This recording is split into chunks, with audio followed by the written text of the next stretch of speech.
Hello everyone, on this episode I'm going to be talking about Alice Madness Returns, the sequel to American McGee's Alice. Now, American McGee is the mastermind, I guess you could say, behind the two Alice games. He used to work at ID Software, the company that made Castle Wolfenstein, Doom, all those kind of games back in the day. I guess he left them and went off to create his own company, and that's when he made the Alice games.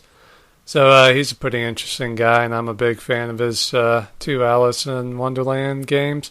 Alice Madness Returns takes place, I can't remember, I think it was like a couple of years after the first game. And Alice is living in an orphanage now, being treated by the psychiatrist who runs the orphanage. And it's a pretty good game. I liked the first one more, but this one was pretty damn good too. Some of the levels in this one I wasn't too fond of, but there were 2 or 3 levels that were really, really cool. Like there was one that's inspired by the Orient, so that one's really cool looking, and you get to fight like samurai wasps and stuff, so that's pretty cool. And there's another one where you go back to where you fought the Queen of Hearts, and you have to like fight the card guards and stuff, so that's a really cool level. This one's definitely got some creepy and very dark undertones.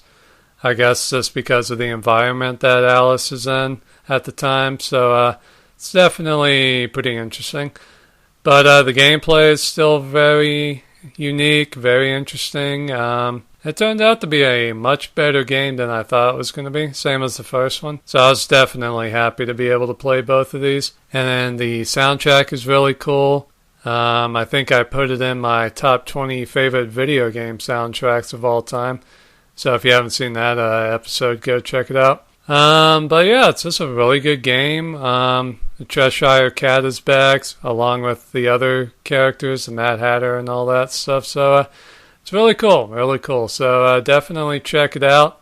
And I think if you buy it on the Xbox 360 and the PS3, you get American McGee's Alice for free. So, hey, 2 games for 1. I would definitely recommend that you go through American McGee's Alice first, naturally because it's the first game, and it just makes the whole series make more sense and stuff. So I'm not sure if American McGee's going to be able to make a third Alice game.